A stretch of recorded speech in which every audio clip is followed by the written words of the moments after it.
You can call me Daddy if you want. Wika ni Gavin sa batang si Cheska. Baka po magalit si nanay, pero po parang gusto ko nga po. Pwede po ba?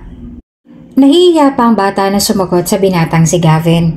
Pero sa loob-loob niya ay gusto niya talagang inaalok ng binata sa kanya. Matagal na rin kasing nangungulila si Cheska sa ama kaya sabik na ito na may matawag man lang na tatay.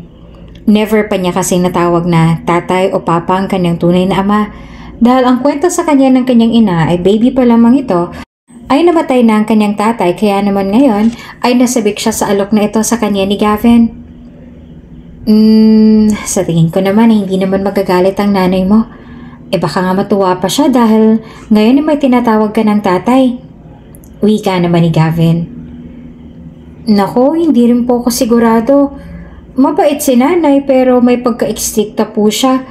Pero lagi naman po niyang pinapaliwanag sa akin na lahat ng ginagawa niya, pagiging mabait man o pagiging istrikta, ay para rin po sa kabutihan ko at kapakanan. Kaya nauunawaan ko po siya kung bakit po minsan ay nagagalit siya sa akin. Tuwang-tuwa naman si Gavin habang inilalarawan ng bata kung paano ba maging ina sa kanya si Raquel. Sa pag-uugali pa lang ng batang si Cheska ay hinahangaan niya na si Raquel sa tama at maayos na pagpapalaki rito. Kung paano ito makipag-usap sa matatanda at kung paano itong makitungo sa ibang tao. Tunay na matalino si Cheska at talagang humahanga sa kanila si Gavin. Wow! Mabait naman pala ang nanay Raquel mo. Mabait ka rin kaya sigurado akong sa kanya ka rin nagmana. Sabi pa ni Gavin. Biglang gaan nga ng loob ni Gavin sa batang ito. Natutuwa siya sa pagiging mabait at magiliw nito. Ngunit magbabago ang lahat nang dahil sa isang kwintas. Kung bago ka pa lang sa channel na ito, Ate Jane TV, huwag kalimutang pindutin ang notification bell and subscribe button. Sana po hindi naman malaking abala sa inyo ang pagpindot ng subscribe button dahil ang kapalit po nito ay ang pagsuporta para makapag-produce ng mga libreng stories sa mga channels ni Ate Jane. Maraming salamat!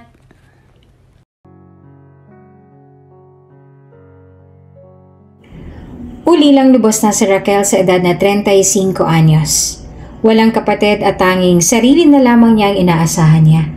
Kapag hindi siya kumilos sa taghanap buhay, wala siyang kakainin.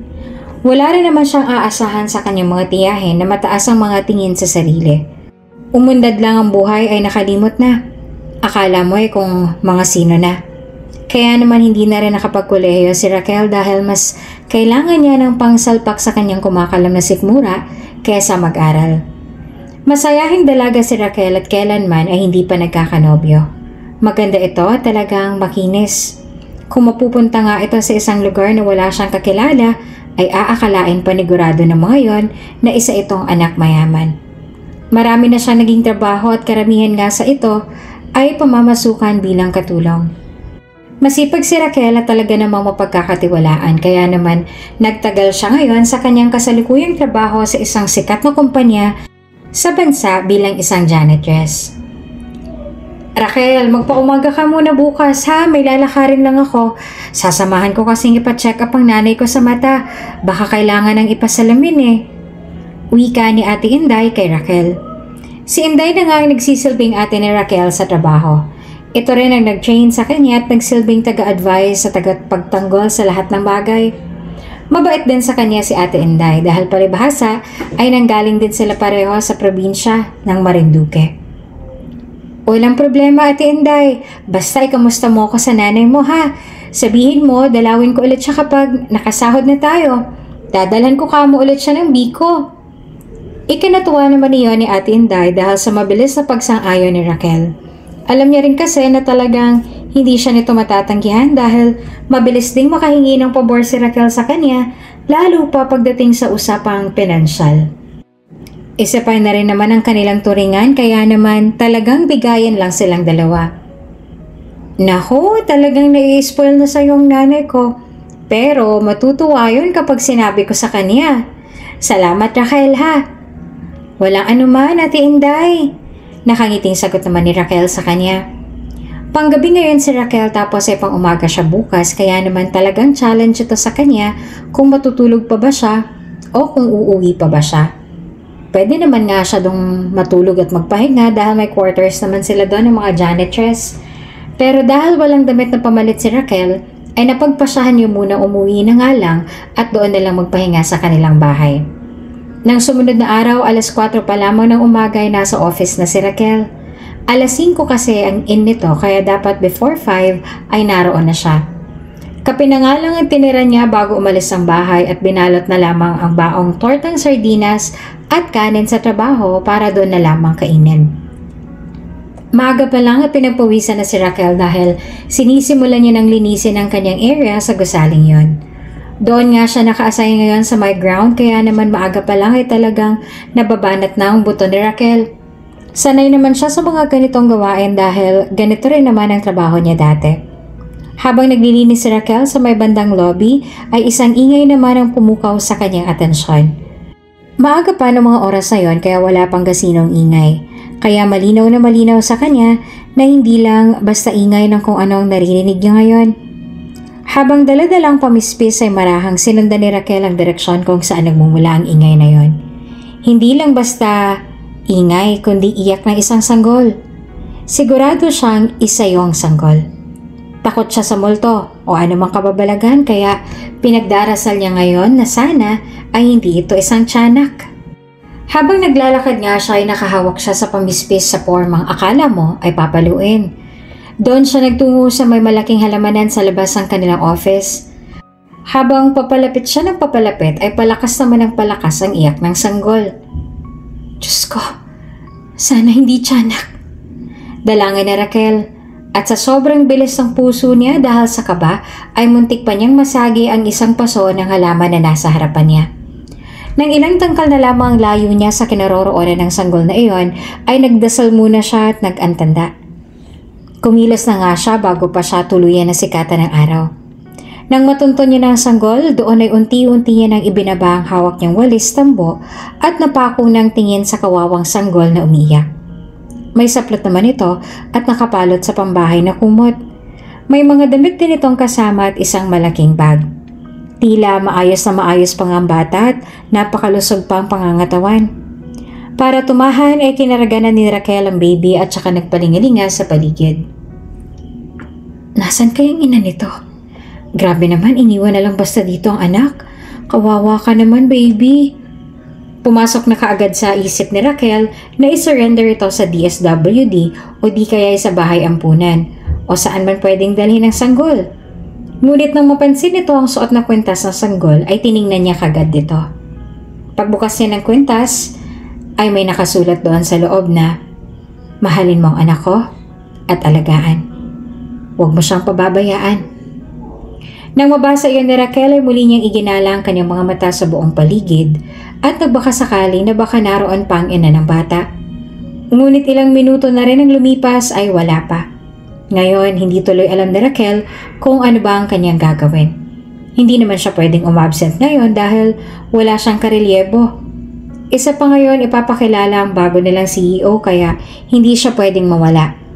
Kaya naman dahil no choice na si Raquel ay isinama na lang niya ang baby sa trabaho. Naaawa na rin siya sa baby kaya hindi niya na ito nagawa pang ipagbigay alam sa mga kinauukulan. Simula ngayon ay siya na nga ang kikilalaning ina ng bata at sasamahan niya ito at aalagaan hanggang sa kanyang paglaki. Raquel, may anak ka pala? Nagtatakang tanong ng gwardiya sa kanya. Palibhasa ay bago lang siya doon at wala naman siyang alam patungkol kay Raquel. Kaya naman nang matanggap ni Raquel ang tanong na iyon ay bahagya siyang tumingin sa bata at tinitigan ito ng mabuti. Sa isip niya, sino ba namang tao ang makakatanggi sa malaanghel na itsura ng baby na yon? Kaya naman buong loob niyang sinagot ang tanong ng gwardiya. Opo, anak ko po ito. Matapang niyang sagot. Handa na nga niyang pangatawanan ang kanyang pagiging ina para sa bata. At ang tanging paghahandaan na lang ay kung paano itong ipapaliwanag kay Ate Inday niya. Hindi naman niya pwedeng sabihin na sa kanya talaga ang bata dahil sa tinagal-tagal na nilang magkasama ay hindi naman siya nakita ni Ate Inday na nagbuntis or lumaki ang tiyan. Mabuti nga't naka-request ngayon si Raquel na makapag half day pagkatapos ng kanilang sweldo. Wala naman kasi siyang kahit na ano sa bahay na pwede niyang ipadede sa baby. Kaya naman nag-abala siya na pumunta muna sa grocery store para ibili ng gatas at ilan pang pangangailangan nito ang bata. Nang makarating na siya sa grocery store, sa pagkap niya sa bag na kasama ng bata doon sa may halamanan ay may naramdaman siya na tila mga papel sa loob nito. Pagtingin niya ay may pera pala doon at lilibuhin pa ito. Meron din nakalagay doon sa notes na, "Gamitin mo tong perang to pambili ng pangangailangan ng bata. Hindi to kalakihan at anumang oras ay pwedeng maubos. Sa'yo ko na ipinapakbaya ang anak ko. Huwag mo siyang pababayaan." Nakalagay sa sulat. Halo-halo naman ang emosyon ni Raquel na nararamdaman niya ngayon para sa bata. Ngunit katulad ng isang magulang, isang ina, anumang hirap ng buhay, maging siya ay salat pa rin naman hanggang ngayon, ay gagawin niya ang lahat para maitaguyod ang baby at mapalaki ito ng maayos. Kaya naman lahat ay gagawin niya para sa bata.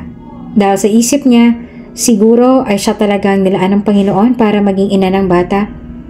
Kung sa dalawang nagmamahalan nga na nagkakahiwalay may kasabihang pinagtagpo pero hindi nakatadhana, sa kanila naman bilang nanay ay yung nanay ng bata ang nagbuntis, pero siya nakatadhana talaga na maging ina ng bata.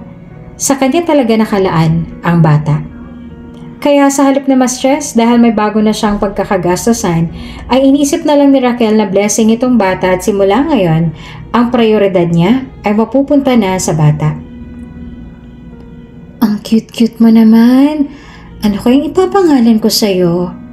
Wala namang iniwan sa notes ang nanay mo kung anong pangalan ang ipapagamit ko sa'yo. Ano kaya ako?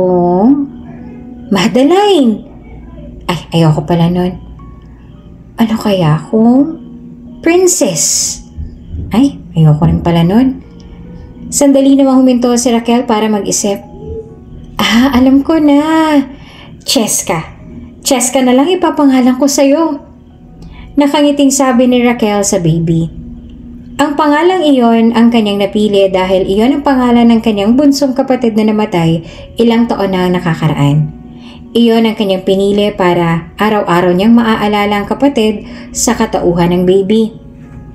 10:00 na nga ng gabi gising pa si Raquel at sabik pang kinakausap ang baby kahit na alam naman niyang hindi ito magsasalita para sumagot. Aliw na aliw kasi siya sa tuwing ngingiti ito dahil mukha talaga siyang anghel. Hindi niya naalintana kung wala pa siyang maayos na tulog dahil sa trabaho. Dahil ang gusto niya lang ngayon ay makalaro pa ang kanyang anak na gising pa tila wala pang balak na matulog. Ganon naman talaga ang mga baby. Gising sa umaga, tulog sa gabi. Napakaganda ng kutis mo. Tapos, napakatangos pa ng ilong mo. Siguro, mayaman ang mga magulang mo, no? Sabi pa ni Raquel ang mapansin niyang maganda at makinis na balat ng bata. Sino kayang kamukha mo? Mommy mo o daddy mo? Hay, nakakabaliw kang bata ka. Huwag mo kong ngingiti-ngitian ha, dahil baka lalo ako hindi makatulog sa'yo. Sige ka, parehas tayong puyat. Gusto mo ba yon? Panay naman ang kampay ng mga paa ng baby at ngiti na tila naaaliw sa ginagawang pakikipag-usap sa kanya ni Raquel. Raquel, nag-absent lang ako kahapon tapos pagkapasok ko ngayon ay may anak ka na? Amazing! Pigil-pigil naman ni Raquel ang bibig ni Ate Inday niya dahil baka may makarinig sa kanila. Ang palabas niya kasi ay anak niya talaga ito at wala siyang pakialam kung magdududa ang iba. Hinaan mo lang ang boses mo, Ate Inday. Baka may makarinig sa'yo. Oo, anak ko to. Nanganak na ako kahapon. Pabirong sabi naman ni Raquel sa mahinang boses.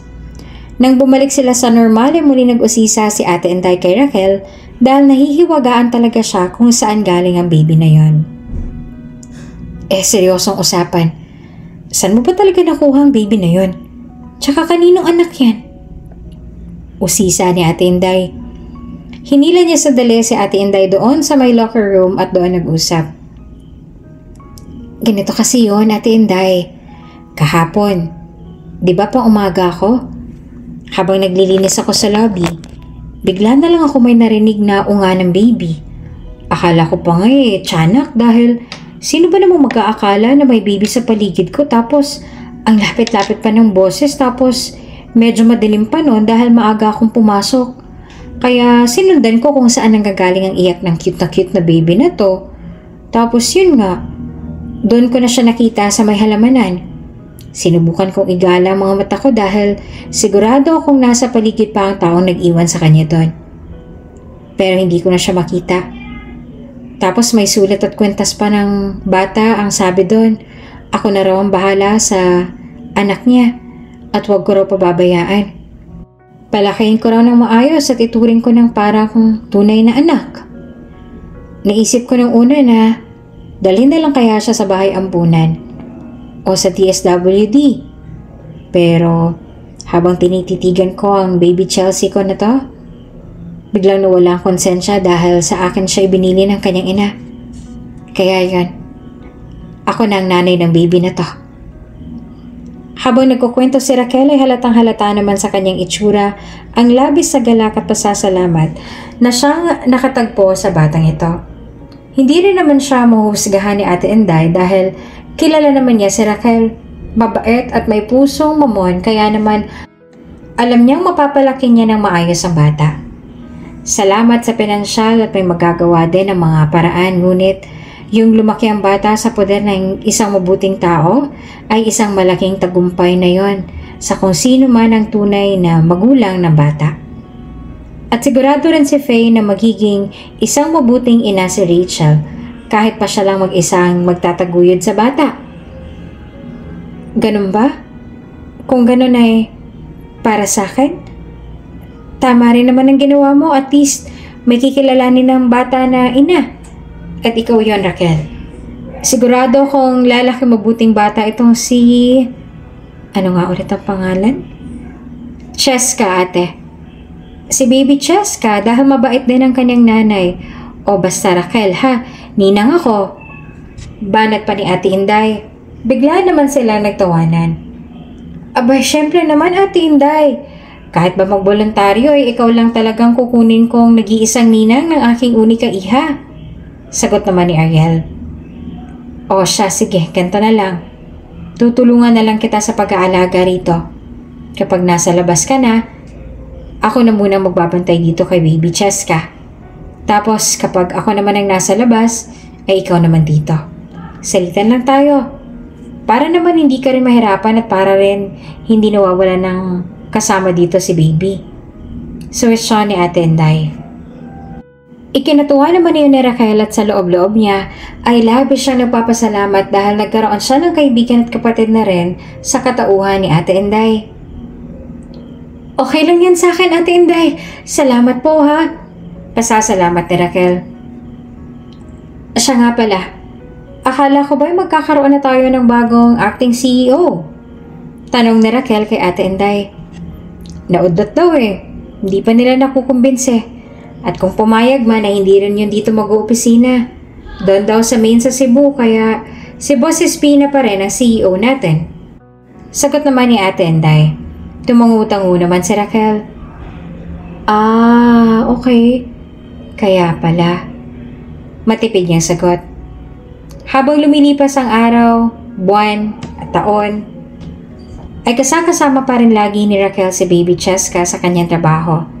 Hindi naman siya ganong nahirapan na mag-alaga dahil tinutulungan naman siya ni Ate Inday lalo na kapag nasa trabaho.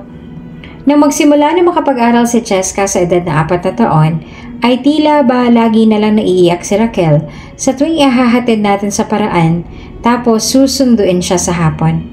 Sa isip niya ganito palang pakiramdam ng isang nanay kapag nagsimula na magkaroon ng ibang environment ang bata.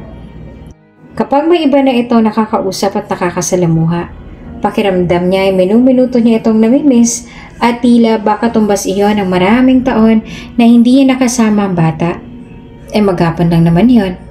Kaya't pagkagaling ni Raquel sa trabaho ay diretso kaagad ito sa daycare center upang kunin si Cheska at ibili ng paborito nitong Japanese siomai.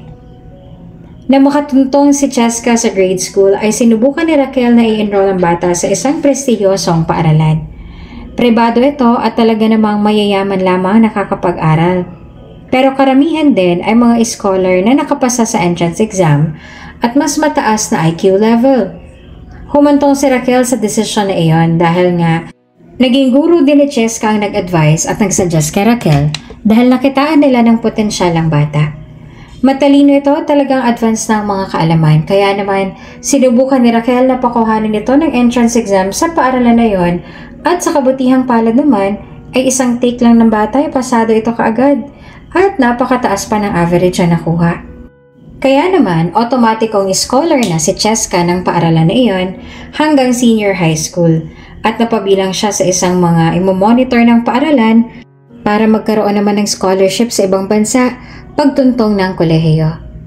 Labis-labis nga ang galak ni Raquel dahil bukod sa wala na siyang aalalahanin pa sa tuition ni Cheska at iba pang miscellaneous fees, ay sigurado ng magandang kinabukasan ng anak dahil sa angkin nitong husay at aktibo. Nanay, tapon po ulit ako ngayon sa klase at kailangan niyo po ulit na pumunta sa school. Masayang pagbabalita ng batang si Cheska sa kanyang ina. Tuwang-tuwa naman si Raquel sa ibinalita ng anak habang nagluluto ng paborito nitong tinola. Kahit nga pagod na pagod galing sa trabaho, ay otomatikong nawala iyon sa isang iglap dahil sa magandang balita ito ng kanyang anak. Kahit pa nga magpabalik-balik pa siya sa paaralan ni Cheska, ay ayos lang sa kanya. Kung ganito naman laging ibubungod sa kanya ng anak. Kaya naman napakalaking biyaya talaga ng bata sa kanya dahil talagang hindi siya pinahirapan nito. Hanggang sa lumaki na siya. Nako, talagang napakatalino ng aking anak. Kaya laging proud sa'yo si nanay eh. Pero kahit naman nasa average ka lang anak, ay masayang masaya pa rin si nanay para sa'yo. Dahil bukod sa angking talino na meron ka, ay isa ka ring mabuting bata at doon pa lang ay panalong panalo na si nanay. Sagot ni Raquel habang naghahanda na ng pagkain. At saka nga pala nanay, kanina po nagkukwentuhan kami ni teacher. She's asking me po kung kanino ba raw ako nagmana ng katalinuhan. Sa inyo po ba o kay tatay? Tanong naman ni Cheska. Bahagya namang natigilan si Raquel. Alam niyang darating ang panahon katulad ng pagkakataon na ito na magsisimula na mag-usisa si Cheska. At isa ito sa pagkakataon na tila hindi pa siya handa na magkwento. Pakiramdam niya ay araw-araw siyang nagsisinungaling sa kanyang anak. Pero hindi niya dapat iyon ipahalata. Siya na ang ina ng bata at wala na makakapagbabago pa noon. Abay, kanino pa? Eh di sa tatay mo? Pabirong sagot naman ni Raquel sabay tawa. Talaga po, Nay? Sayang, hindi ko na siya nakita. Eh bakit po kasi ang aga niyang nawala? Hindi ko man lang siya natawag na tatay. Bakit ang aga niyang nawala, Nanay? Muling usisa ng bata. Umupo na rin sa may bakanting upuan si Raquel at saka sinandukan na ng kanin si Cheska. Hay nako anak, matalino ka nga kasi ang dami mong tanong. Kumain ka na nga lang muna at saka na natin yan pagkwentuhan, ha anak? Dahil malawak naman ang pangunawa ng bata ay tumango na lamang siya at sumang-ayon kahit pa pansin ni Raquel na biglang lumungkot ang reaksyon ng mukha nito. Mas mabuti na rin yon para kay Raquel dahil kung sasagutin pa niya ang tanong na iyon ni Cheska ay baka madagdagan lang ang kanyang kasinungalingan. Kaya naman sapat na yung alam ng bata na wala na siyang ama at sila na lamang mag-ina ang magkasama. Nay, maya-maya pa bago sila magsimulang kumain ay muling tinawag ni Cheska ang kanyang ina. Buong akala naman ni Raquel ay may tatanong pa si Cheska kaya naman nagbago rin ang timpla ng mukha niya. Anak, mag-pray po muna tayo bago kumain, sagot ng bata. Unti-unti namang lumuwag ang mukha ni Raquel na magagalit na sana kaya naman bahagya na rin siyang napangiti at ipinikit na ang mga mata para magdasal. Nang makatulog na si Cheska ay lumabas muna sa may sala si Raquel para magmuni-muni. Habang lumalaki si Cheska ay dumarami na nga ang mga katanungan nito tungkol sa kanyang ama. Natatakot na si Raquel na baka isang araw ay ang itanong na ng bata ay ang kanyang tunay na pagkatao. Unti-unti na ngang nahihirapan ang kanyang kalooban kung paano ba ipagtatapat ang totoo sa kanyang anak. Natatakot siya na sa labis na katalinuhan ng anak ay baka gumawa ito ng hakbang para hanapin ang kanyang mga tunay na magulang. At kapag nangyari yon, baka iwan na rin siya nito at doon na sa kanila sumama. Ayaw niyang mangyari yon. Napamahal na siya sa bata kaya hindi niya hahayaan na may makapagpalayo pa sa kanilang dalawa. Kahit kanino rin naman siguro mangyari ito, ay ganito rin ang mararamdaman nila. Hanggat kaya pa nilang ipagdamot ang bata para sa katotohanan, ay gagawin nila. Maramot na nga kung tawagin, pero hindi naman niya ginusto ito. At tanging kapalaran lang at tadhana ang nagtagpo sa kanilang dalawa. Hanggang sa trabaho ay yun pa rin ang naiisip ni Raquel, kaya naman napansin niyo ni Ate Inday dahil kanina pa siyang tulala. Hoy Raquel, masama pang pakiramdam mo? Okay ka lang ba? Kanina ka pa dyang tahimik ka. Parang ang lalim yata ng iniisip mo. Tanong sa kanya ni Ate Inday. Nakatulala pa rin si Raquel at tunay na malalim ang iniisip. Ate Inday, kasi nagsisimula na magtanong si Cheska tungkol sa kanyang ama. Sabi niya na punong-puno ng pag-aalala. Oh, hindi ba napag-usapan na natin yan dati? Na kapag nagsimula na ang batang magtanong, sabihin mo lang na patay ng tatay niya. Diba? Napakadali lang naman nun sa'yo dati. Ano pa bang inaalala mo? Sabi ni Ate Inday at tinabihan na rin si Raquel doon sa may upuan. Akala ko rin kasi Ate Inday Akala ko rin na ganun lang kadali. Hindi pala. Madaling sabihin pero ang hirap gawin. Ang hirap magsinungaling at alam kong kapag nagpatuloy ito, baka lalo ko lang masaktan si Cheska. Napakatalino pa rin naman yung bata. Naluluhang sagot naman ni Raquel. Yun na nga Matalino si Cheska. Kaya sigurado akong kapag nagbigyan mo siya ng isang payak na sagot, ay hindi na ulit siya magtatanong. Hindi mo naman kailangan gawing big deal ang lahat. Hindi ba nga sabi ng ina niya, o kung sino man ang naiwan sa kanya dyan sa labas, ay ikaw na ang magiging ina niya. So, ang desisyon na yon ay hindi naman gagaling sa'yo kundi sa tunay niyang ina. At para nga tuluyan ang mawala sa kwento ng buhay ng bata ang tunay niyang ina, huwag ka na mag-isip na mag-isip, bagkus sa ibigay mo ng lahat sa kanya dahil ikaw na ngayon ang nanay niya. Burahin mo na sa isip mo yung dating mga magulang ng bata dahil una sa lahat, wala silang kwentang magulang para ipamigay sa iba ang kanilang anak. Mabuti lang ang puso mo kaya ikaw ang napili ng Panginoon na magpatuloy sa responsibilidad na hindi nila ginawa at natakot nilang gawin. Kaya Raquel, ang masasabi ko sa'yo, ang pagiging magulang ay hindi para sa lahat. Para lang yun sa mga hindi takot sa responsibilidad. Kaya wag na wag mong gagawing problema ang hindi pa naman problema. Ikaw lang masistress dyan. Tila nabunutan naman ng tinik sa dibdib si Raquel sa mga sinabing iyon ni Ate Inday niya. May punto rin naman kasi siya na hindi naman niya kasalanan ng mga nangyari. Mahal na mahal lang talaga niya ang kanyang anak na si Cheska kaya naman hindi niya maiwasang hindi matakot sa mga posibleng mangyari pa sa hinaharap. Pero sa halip na magmukmuk na lang sa isang tabi ay tumayo na siya at kumilos dahil ngayon ang dating ng kanilang bagong CEO. Sa kabilang banda, ngayon na nga ipapakilala si Gavin Espina sa buong opisina. Matapos nga maraming taon ay sa wakas, napapayag na rin ito na pumalit sa kanyang ama sa posisyon na iyon na ilang beses niya nang tinanggihan. Sa Amerika kasi nananatili noon si Gavin dahil nagsasuffer siya sa matinding depresyon. Wala namang magawa sa kanyang mga magulang at maging siya ay hindi na rin makontrol ang kanyang sarili kaya talagang humingi na sila ng tulong sa isang psychiatrist. Nagdaan si Gavin sa maraming iba't ibang therapy para umalwan ang kanyang pakiramdam. Halos ilang taon din yon bago siya tuluyang makarecover at maging fit na sa kanyang bagong posisyon. Isa lang din ang nakakapagpapagaling sa kanya at iyon ang buong loob na tanggapin ang mga nangyari. Raquel, malinis na ba magiging opisina ng bagong CEO? Tanong ng maarteng si Danica na sekretarya ng ama ni Gavin. Opo ma, malinis na po. Magalang na tugon naman ni Raquel. Okay, good. At saka kapag nariyan na sila, wag na wag muna kayo magpapahara-hara dyan sa daan ha? Dahil istrikto daw yon. Ayaw daw na ng pakalat-kalat na empleyado sa my lobby, kaya dun muna kayo sa likod, okay?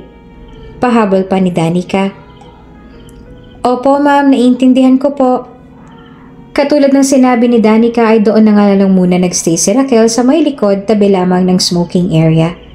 Naisipan niya na hindi pa rin naman siya nakakaalmusal ay kainin muna niya ang kanyang baon habang wala pa yung bagong CEO. Makakain nga muna, gutom na rin ako.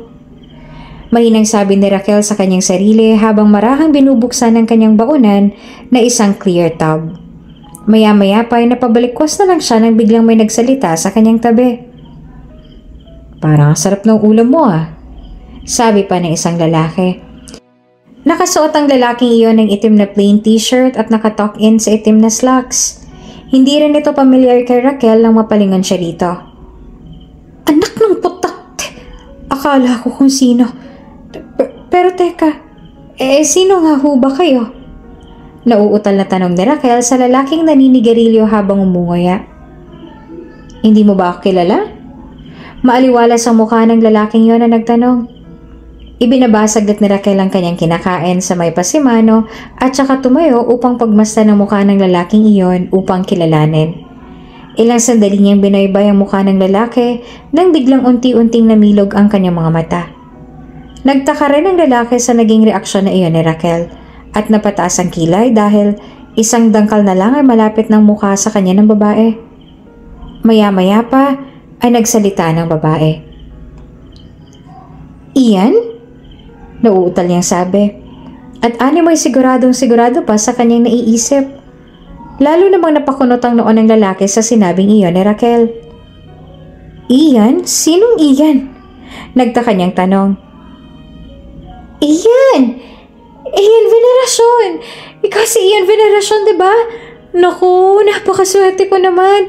Alam mo bang crush na crush kita? Pwede ba ako magpa-picture sa'yo? Sabik na sabi ni Raquel. Gusto pa sana magsalita ni Gavin ngunit hindi na siya nagkaroon ng pagkakataon dahil taranta na ang babae kaya naman hindi na siya nakapagpaliwanag pa at hinayaan na lamang ang babae. Madaling ang kinuha ni Raquel ang kanyang cellphone at saka pumesto na sa tabi ng lalaking inakala niyang si Ian Veneracion habang nakapost na akmang ikikis niya ito sa pisngi. Pasikretong natatawa na nga lang ang lalaki sa kanyang inaasta at napapailing na lang. Hindi rin naman kasi masisisi ang babae dahil may hawig naman talaga siya sa aktor na yon. Lalo na ang pagkatisoy nito kaya naman natatawa na lang siya habang pinagmamasdan ng dalaga. Sir Ian, pwede ko ba itong i-post? Nauutal pang tanong ni Raquel. Dahil tila gumandang mood ni Gavin dahil sa babae, ay pinahintulutan niya na rin ito. Tawang-tawa pa siya sa reaksyon ng dalaga at ngayon ay hihintayin naman niya ang magiging reaksyon ng kanyang mga katabaho sa oras na i-post niya na ang kanilang litrato. Oo naman, sige lang. Kilig na kilig naman si Raquel at hindi malaman kung anong ika-caption. Tila nga biglang nawala ang kanyang gutom dahil sa lalaking iyon. Naku, thank you po. Tama nga sila, napaka-humble nyo. Pogi na, mabait pa. Saan ka pa? Wika ni Raquel habang nagtatype ng caption sa ipopost niya. Kapag sinwerte ka nga naman talaga. Meet my boyfriend, Char, with Mr. Pogi, Ian Veneracion. Post ni Raquel sa kanyang social media account. Nang matagumpay na yung na-post ni Raquel ay muling bumaling ang kanyang atensyon kay Gavin. Siya nga pala, Sir Ian. Ano pong ginagawa niyo dyan? At saka, saan kayo dumaan? May kakilala ko ba kayo rito? Parang hindi ko kayo napansin na dumaan sa lobby Nagtatakang tanong naman ni Raquel sa lalaki. Napangiti naman si Gavin. Ikaw, ano ka ba rito? Empleyado ka ba? Usisa naman niya sa babae. Proud namang sumagot si Raquel. Opo, empleyado po ako rito. Janitress po ako. Janitress ka? Gulat na tanong naman ni Gavin. Hindi siya makapaniwalang sa ganda at kinis ni Raquel ay janitress lang ito sa opisina. Opo. Bakit po ganyan ang reaksyon ninyo? Bigla naman tuloy ako nahiya. Ika niya. No, that's not what I meant. Nagulat lang ako because of your looks. Sagot naman ni Gavin. Bakit? Ano po ba dapat ang itsura ng isang janitress? At saka, kahit naman po ganito yung trabaho na nakasanayan ko ipinagmamalaki ko to dahil naitaguyod ko na mag-isa ang aking anak. Anak? May anak ka na? Bigla namang napatanong si Gavin. Opo, pero walang asawa, sagot niya. Tumangu-tangu na lang si Gavin at hindi na sumagot pa. Samantala, nagimbal naman ang mundo ng mga nasa loob ng opisina nang makita nilang post ni Raquel sa kanyang social media account. Maging si Ate Inday ay gulat na gulat din sa pinost na iyon ng kaibigan. Palibhasa nga hindi pa nakikita ni Raquel si Gavin, kaya naman wala talaga itong kamalay-malay na ito na palang kanilang boss at magiging bagong CEO. OMG, ano tong pinost ni Raquel? Hala, nagulat nga rin ako kaya lumabas ako rito. Parang sa likod yung kuhang yan na. Ano ginagawa ni Sir doon? Tapos nakalagay pa sa caption ay boyfriend daw niya si Ian Veneracion. Naku, lagot talaga. Usap-usapan na ng empleyado doon at lahat sila ay nakatutok sa kanilang mga cellphone. Maya-maya pa yung nagtungo na doon ng CEO nila upang kunin si Gavin. Ma'am Beth, nariyan na po pala kayo. Gulat na bungad ni Raquel nang makita doon ang kanilang Chief Operations Officer. Yes, and we need to talk later. Naguluhan naman bigla si Raquel dahil tila galit at dismayadong itsura na iyon ni Ma'am Beth. Ilang sandali pa ay lumabas na rin si Gavin mula sa smoking area at saka kinuha na ang kanyang coat na nakasampay doon sa may pasimano. Beth, long time no see! Nakangising bungad ni Gavin. Gulong-gulo na nga ngayon si Raquel dahil sa nangyayari. Bakit parang kabado si Ma'am Beth na makita ang lalaki sa halip na mas starstruck at kiligin? Sir Gavin, ano pong ginagawa niya dyan? Doon na po tayo sa loob para maipakilala ko na kayo sa mga empleyado. Nauutal na sagot naman ni Beth. Sa sandaling yon, ay unti-unti nang naliliwanagan si Raquel na ang lalaking iyon ay si Sir Gavin nila na bagong acting CEO at hindi si Ian Veneracion. Sa mga oras na yon, ay mas gusto na nga lang niya na lumubog na lamang sa kanyang kinatatayuan dahil sa labis na kahihiyan na kanyang ginawa. Sumama na rin si Gavin kay Beth doon sa loob ngunit bago tuluyang makaalis ay nagpahabol muna siya ng salita kay Raquel. Kumain ka na. Ubusin mo muna ang pagkain mo dahil alam kong naistorbo kita. Magino ang sabi ni Gavin kay Raquel at tunay na seryoso siya doon. Napatingin na lamang doon si Beth at sinamaan na lamang ng tingin si Raquel. Nang makaalis sila ay naiwan na lamang si Raquel doon sa likod kaya pinuntahan na rin siya doon ni Ate Inday. Hoy Raquel, halika nga mag-usap nga tayo. Hila-hila ni Ate Inday si Raquel pabalik doon sa kinauupuan niya kanina. Anong pinagsasasabi mong Ian Veneracion? Hindi mo ba alam na si Sir Gavin ang ating bagong acting CEO? Tapos pinost mo pa? Alam mo bang ikaw ang sentro ng usapan doon sa loob? Burahin mo na yung post mo. Utos pa ni Ate Inday. Sumunod naman kaagad si Raquel at dinilit na ang kanyang post. Dismayado pa rin ang reaksyon ng kanyang mukha sa labis na kahihiyan. Hindi ko naman kasi alam, Ate Inday. Hindi ko pa naman kasi siya nakikita kaya buong akala ko si Ian Veneracion siya. Paliwanag naman ni Raquel. Hay nako Raquel, grabe yung ginawa mo. Pero in fairness ang lakas ng loob mo. Napatawa naman si Ate Inday. Kahit si Ian Veneracion talaga yon, abay napakalakas pa rin ng loob mo para kausapin siya tapos magpa-picture ka pa, nakikis pa sa pisngi. Nako, salute ako sa'yo sa part na yon. Sabi pa ni Ate Inday. Kahit natatawa pa rin si Raquel sa kanyang ginawa ay hindi pa rin mawala sa isip niya ang ginawa niya kanina. Sa loob naman matapos ipakilala si Gavin sa lahat ay sinamahan na ito ni Danica sa kanyang magiging opisina. Habang si Raquel naman ay ipinatawag ni Ma'am Beth upang pag-usapan ng inasal nito kanina. Sorry ma'am, hindi ko po talaga alam na si Sir Gavin na po yun. At alam ko naman pong nahalata niya na kanina pa lang na hindi ko talaga siya nakilala pero tumuloy pa rin siyang kausapin ako. Pwede naman po niya sabihin kanina na hindi siya si Ian Veneracion pero tumuloy pa rin siya. Hinayaan niya lang ako. Paliwanag ni Raquel kay Ma'am Beth. So, kasalanan pa ni Boss Gavin, ganun ba? Taas kilay na tanong naman ni Ma'am Beth sa kanya. Kaagad namang umiling si Raquel. Hindi po yun ang ibig kong sabihin. Kasalanan ko po at wala pong kasalanan si Boss Gavin. Nakayukong sagot naman niya. Raquel, si Ian Veneracion man o kung sino mang Poncio Pilato na kausap mo kanina. Sana ginamitan mo man lang ng manners. Hindi yung nakakita ka lang ng gwapo sunggab ka kaagad. Tapos ipopost mo pa ha?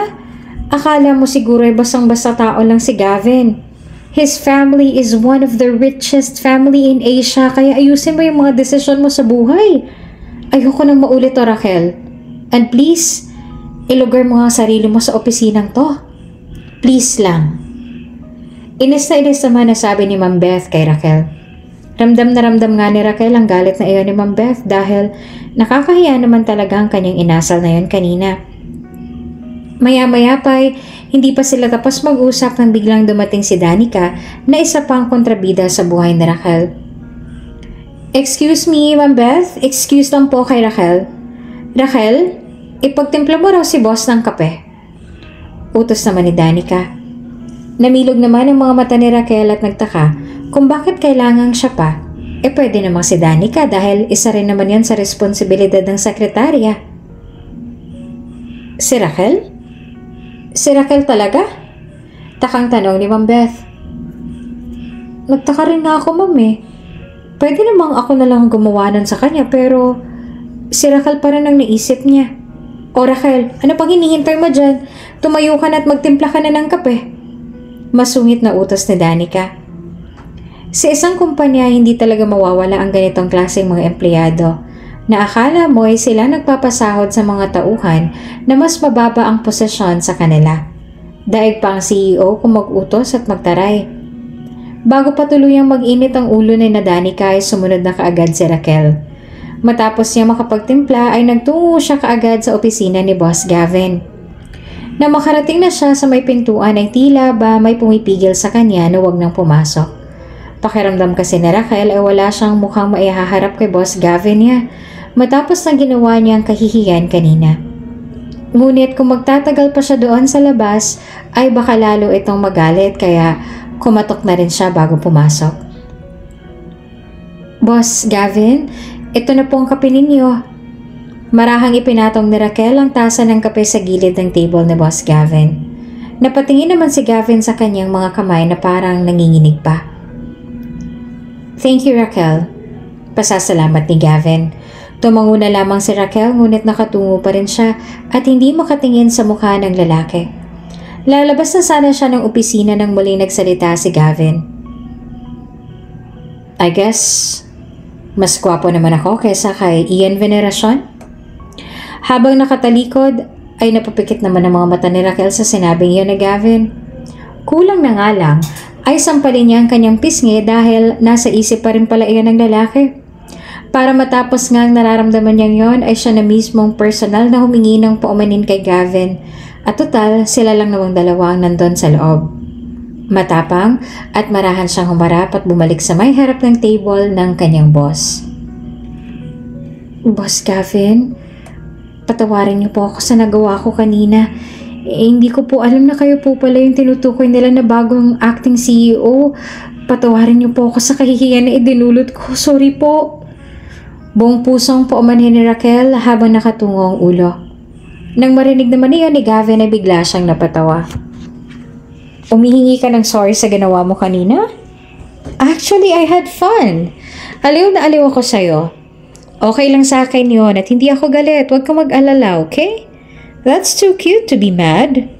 Pagtatapat ni Gavin. Marahan namang itinunghay ni Raquel ang kanyang ulo. Unti-unti na ring lumiliwanag ang kanyang itsura na kanina lamang ay nababalot ng labis na pag-aalala. Hindi siya makapaniwala na hindi galit si Boss Gavin sa kabila ng kanyang ipinakita kanina. Talaga po, hindi po kayo galit? Muli niyang tanong. Oo naman, at bakit naman ako magagalit? Isa pa, sa'yo na nga rin ang galing na hindi mo naman ako kilala kaya nauunawaan kita. That's okay, huwag ka na mag-isip. At tuluyan na ngang gumaan ang pakiramdam ni Raquel sa sinabing iyon ni Gavin. Hanggang sa makauwi siya, hindi pa rin mawala sa kanyang isipan ang kanyang bagong boss. Nay, bakit po parang ang saya niyo ngayon? Usisa ni Cheska habang sinusuklayan naman ni Raquel ang kanyang buhok. Ako? Masaya? Lagi naman ako masaya, anak. Nakangiting sagot ni Raquel. Paano ba namang hindi mag-uusisa ang bata ay halos ilang oras na siyang nakangiti habang sinusuklayan ang buhok ng anak. Hindi nga niya matago ang kasiyahan na yon dahil bakas na bakas sa kanyang itsura. Opo, Nay. Lagi nga po kayong masaya pero iba po ang ngiti ninyo ngayon. Hindi po naalis sa mukha ninyo. Okay lang po ba kayo, Nay? O baka naman po may crush na kayo? Pabirong sabi sa kanya ng bata. Napahinto naman sandali si Raquel at saka tumingin sa anak. Crush? Saan mo naman narinig ang salitang yan? Bakit alam mo na yan? Alam mo na bang ibig sabihin yan? Mahinahon naman ang pagkasabing iyon ni Raquel sa kanyang anak. Opo, alam ko po. Kanina po kasi naririnig ko po ang mga kaklase na boys na nag-uusap-usap. Pinag-uusapan nila yung muse namin na si Charity dahil crush daw po ni Aaron, kaya tinanong ko kung ano ba yon. Ang sagot nila sa akin, crush is only paghanga. Minsan nawawala, minsan naman ay lumalala. Sandali namang napangiti si Raquel sa sinabing iyon ng kanyang anak. Napapailing na nga lamang siya dahil tama naman ang mga paliwanag na iyon ng anak. Ito kasi ang matandang description nila sa salitang crush. Pero para sa kanya, ang salitang yon ay isang pakiramdam. Feelings, kumbaga. At ang pakiramdam na yon, ang pinakamasarap sa lahat, mapabata man o matanda. Ayaw na ngang ipaliwanag pa ni Raquel ng mas malawak ito kay Cheska dahil kilala niya ang anak. Once na naging interesado ito sa isang bagay, hindi na talaga siya nito titigilan pa na malaman ang ibang bagay tungkol doon. At sa edad niyang 7 taon na hindi pa dapat nila iyon napapag-usapan. O siya, sige anak, at gabi na. Baka kung saan pa humantong ang usapan natin. Basta anak, ang crush ay hindi pa pwede sa'yo, ha? Okay? Okay po, nanay. Very good, anak. O siya, sige na. Matulog ka na at maaga pa tayo bukas sa opisina para sa trick or treat natin. Sumunod na rin si Cheska sa kanyang ina. Nagdasal muna siya bago ipinikit ang kanyang mga mata. Nang sumunod na araw dahil taon-taon naman itong ginagawa, invited at welcome lahat ng mga anak o kapatid ng mga empleyado doon sa opisina para sa yearly treat or trick. Parang 2 taon na ring absent sa ganito si Cheska dahil natataon lagi na may sakit siya sa ganitong pagkakataon. Kaya ngayon ay excited na siya na sumama sa kanyang ina para sa mga chocolates and candies na naghihintay sa kanila. Ninang Inday! Malayo pa lang ay tanaw na ni Cheska ang kanyang ninang Inday kaya naman kaagad at sabik niya na itong tinawag. Palibhasa ay walang anak si Inday kaya sabik din siya na makasama si Cheska. Cheska, ang aking pinakamagandang ina, anak. Namiss ka na ng ninang. Nagyakap nga silang dalawa bago magtungo sa loob. Napakaganda mo naman. Bagay na bagay sa yung princess dress mo. Parang mas maging kaaya-aya hinawakan pa nga ni Cheska sa dalawang gilid ang suot niyang dress at umikot-ikot pa ito. Binili po ito sa akin ni nanay. Bagay po ba sa akin? Masayang tanong ng bata. Oo naman. Bagay na bagay at sigurado akong ikaw ang pinakamaganda ngayon dito. Talaga po, Ninang Inday? Paniniguradong tanong naman ng bata. Oo naman. Halika na sa loob at manghihingi na tayo ng mga chocolates. Sakto't nariyan ang mabait naming boss. Baka bigyan ka pa niya ng pera. Sabay-sabay na nga silang pumasok sa loob ni Raquel at nagsimula ng baybayin ang bawat cubicles para sa kanilang trick or treat. Tuwang-tuwa na nga ang mga bata. Masaya silang nabigyan ng mga tsokolate at ang iba naman ay namimigay pa ng pera. Hindi maipagkakaila na ibang-iba si Cheska sa ibang bata. She really looks like a billionaire's child. Kung paano itong tumindig, makipag-usap, kung paano mag-behave at kung paano ngumiti sa lahat. She's different at kapansin-pansin ang pagiging well-mannered niya na laging nagpapasalamat. Pagkatapos nila sa first floor ay doon naman sila sa second floor nagtungo kung saan naroon ang mga big people ng management kabilang ang COO, sales manager at ang CEO. Una muna sila nagtungo sa opisina ni Ma'am Beth. Dahil nakarating na doon ng ibang bata ay sina Inday, Raquel at Cheska na lamang ang nagpunta doon. "Good afternoon po, ma'am. Happy trick or treat po." Masiglang sambit ng bata. Nakataas naman ang kilay ni Ma'am Beth nang may peking ngiti. "Anak mo, Raquel?" Walang buhay niyang tanong. Opo, Ma'am Beth. Si Cheska po." Tumango naman si Beth at tinitigan ng bata.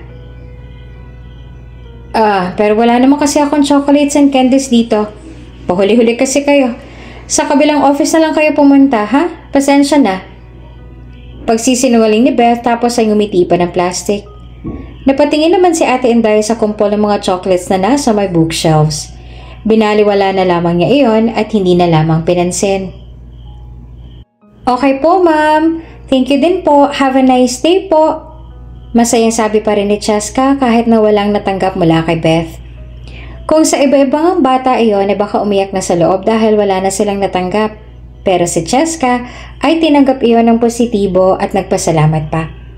Nang makakalabas naman sila ng opisina ni Beth ay may kasunod na silang bata na nagtungo doon at nagbigay si Beth ng mga tsokolate. Nagkatinginan na lamang nga sina Ate Inday at Raquel at saka napailing. Ngayon, doon na sila nagtungo sa opisina ni Boss Gavin. Dahil puno ng batang opisina ay hinayaan na lamang ni Raquel at Inday na si Cheska na lamang ang pumasok doon sa loob. Magiliw si Gavin pagdating sa mga bata kaya naman naganda siya ng mga imported na tsokolate at may extra cash pa para sa mga cute na batang yon. Ilang sandali pa ay nakapasok na rin si Cheska sa loob. Sa dami ng mga batang naroon, hindi maintindihan ni Gavin kung bakit napako na lamang ang kanyang tingin sa batang iyon. Isa-isa na rin pinapila ni Danica ang mga bata at pagkakabigay ni Gavin ay lumalabas na rin sila kaagad. Nasa huling pila nga itong si Cheska at ngayon ay nasa harapan na ng bata si Boss Gavin. "Hello po, mister. Happy trick or treat po." Nakangiting bating ni Cheska. "You're so pretty naman. What's your name?" Nakangiting tanong ni Gavin. Sa lahat ng batang nagtungo doon ay tanging ang batang si Cheska lamang ang kinausap niya ng ganito. "Cheska po, mister. I'm Cheska Apollo." Masayang tugon ng bata. Sandali siyang pinagmasdan ni Gavin. Pamilyar siya sa mga ngiti ng bata. Para bang nakita niya na ito sa kung saan. That smile reminds him of something na tila naging bahagi na ng kanyang alaala. "Wow, you have a beautiful name." "Thank you po." "Anyway, sinong guardian mo? At kanino kang anak?" Muling tanong ni Gavin na parang naging interesado na talaga siya sa bata. "Anak po ko ni Nanay Raquel, pero wala po akong tatay. He died when I was a baby pa raw po." Matalinong sagot naman ng bata. Napahanga naman si Gavin sa angking galing ng bata sa pakikipag-usap. Maya-maya pa ay inabutan niya ng bata ng 3 supot ng tsokolate at mas marami yung kanya kesa sa iba. Napansin naman niya ni Danica tila may isusumbong na naman siya sa kanyang Ma'am Beth na matagal nang may gusto kay Gavin. "Wow, ang dami naman po nito. Baka makulang na po yung ibang mga bata." Pag-aalala pa nito. "Ang bait mo naman, inaalala mo pa rin yung iba, but don't worry, marami pa ako niyan. So I'll make sure na lahat ay mabibigyan, okay?" Sagot naman ni Gavin. Tumango na lamang si Cheska at saka ngumiti. "Thank you po, mister. Mauuna na po ako."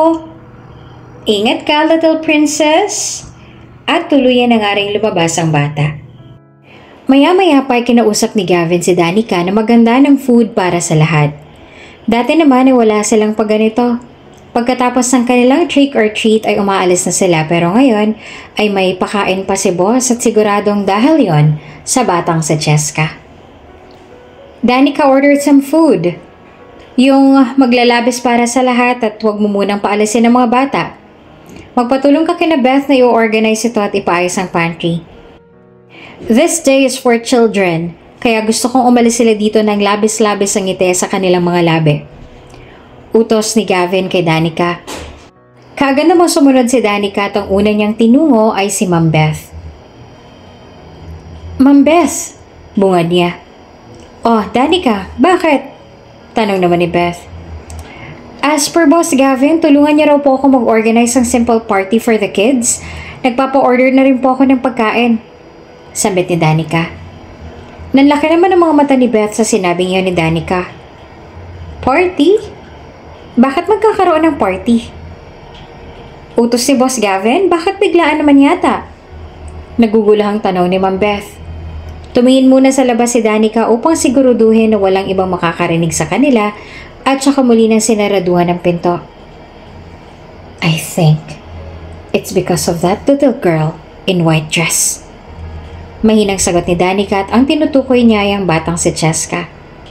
Sandali naman napaisip si Ma'am Beth kung sino nga ba ang batang tinutukoy ni Danica. White dress? Yung anak ni Raquel? Taas kilay na tanong ni Ma'am Beth. Nagulat naman si Danica kung bakit iyon kilala ng babae. Yes, anak siya ni Raquel. Bakit niyo alam? Nagtatakang tanong ni Danica. Well, bukod tangi kasi siya lang hindi ko binigyan ng chocolates. She doesn't deserve it. Actually. Anyway, sigurado ka bang dahil to sa anak ng janitress na yun kaya magpapaparty si Boss Gavin? Muling tanong ni Ma'am Beth. Opo. And I'm very sure dahil sa lahat ng mga batang nagpunta doon sa opisina ay tanging sa anak lang ni Raquel siya naging interesado. Ang dami pa nga niyang tanong sa bata eh. Tapos, hindi lang isang loot bag ang binigay niya sa bata, kundi 3. Binabalik nga ng bata yung iba dahil baka raw wala na yung iba pero ayaw naman ni Boss Gavin. Binigyan din siya ng cash. At sigurado ako mas malaking halaga din yun kaysa sa ibang mga bata. Sa sinabing yun ni Danica ay bigla namang nandisik ang mga mata ni Ma'am Beth. Napataas pa nga ang kilay nito. Nagsimulang kumulo ang kanyang dugo kay Raquel noong araw na pinagkamalan nito si Gavin na si Ian Veneracion. Simula kasi noon ay tila naging interesado na rin sa kanya si Gavin. Sobrang bait pa nito sa kanya kaya naman talagang inis na inis ito kay Raquel dahil sa opisina ay sa kanya lang si Gavin at walang ibang pwedeng magmay-ari sa lalaki. Lalo pa na isang hamak na janitress lamang si Raquel. Sa kabilang banda, dahil boss na nila nag-utos sa kanila ay wala na silang magagawa kundi ang sumunod. Tinipon muna ni Danica ang mga bata at nagpatulong sa iba pang mga empleyado na mag-isip ng pwedeng ipalaro. Habang si Beth naman ay nagtungo na sa opisina ni Gavin upang mag-usisa. Hi boss! Bungad ni Ma'am Beth na makapasok na siya sa opisina ni Boss Gavin. Oh Beth, hindi ba dapat tinutulungan mo si Danica sa labas? Takang tanong ni Boss Gavin habang abala sa pagtapos ng kanyang report para makalabas na rin siya. Opo, galing na po ako doon. Napaakyat lang po ako dito para tanungin kung may ipapadagdag po kayong food. Papunta na kasi sila. Palusot naman ni Ma'am Beth. Okay na ako doon sa pinakita kanina ni Danica. Para naman yan sa mga bata kaya okay na sa akin yun. Maginoon namang sagot ni Boss Gavin. Okay po. Anyway, bakit po pala kayo biglaan na nagpo-organize ng party? Tanong ni Ma'am Beth at ito naman talaga ang gusto niyang itanong at ito talaga ang pakay niya kung bakit siya nagtungo doon. Sandali namang nahinto si Gavin. Nakita mo ba yung batang naka-white dress? Ang tinutukoy niya ay si Cheska. Alam niya ni Beth kaya nagpasipsip na lang siya.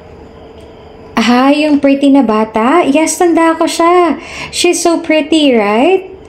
Palusot ni Beth. Yeah, she is. Her smile really looks familiar to me. I don't know why, pero parang ang gaan-gaan ng loob ko sa kanya. And she's the reason why I decided na magkaroon ng party ngayon. At nang mapatunayan nga ni Miss Beth na ang batang si Cheska nga na anak ni Raquel ang dahilan kung bakit nagpapaparty ngayon si Boss Gavin, ay lalo siyang nakaramdam ng inis kay Raquel. Samantala nang maiayos na ang lahat, nandoon na rin ang pagkain, ay tinipon na nila lahat doon sa pantry.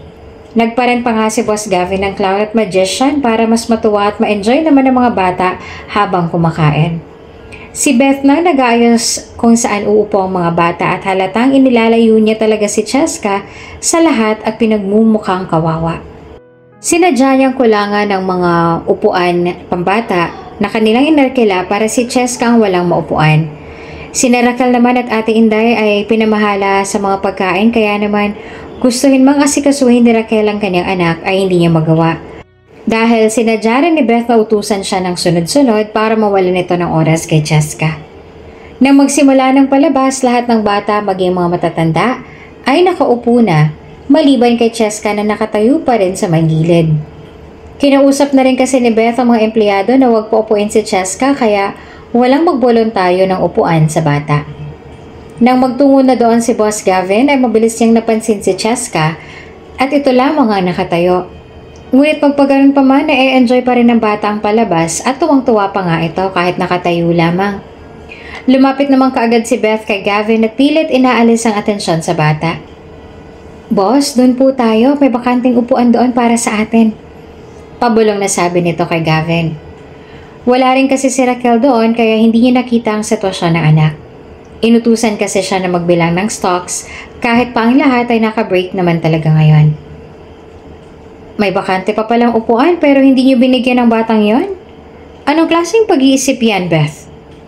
Mariing sabi naman ni Gavin sa mababang tono. Kasi I don't need your explanation. Ikuha mo ako ng upuan at isunod mo sa akin. Mariing utos niya. Pero, wala nang pero Beth, sumunod ka na lang. At tuluyan na nga nagtungo si Boss Gavin sa kinaroroonan ng batang si Cheska. Sakto naman at tapos na rin magbilang si Raquel kaya dali-dali na siyang bumalik sa itaas dahil baka kung ano nang gawin doon ni Miss Beth. Naaktuhan naman niya na kumuha ng isang upuan si Gavin. Umupo siya doon tsaka kinilbit si Cheska at pinaupo sa kanyang hita ang bata. Nagdadalawang isip pa nga ang bata na sumunod pero dahil super nice naman sa kanya si Gavin ay tinanggap na rin niya ang alok ng lalaki. Thank you po. Mahinang sabi ni Cheska kay Gavin ang nakangiti.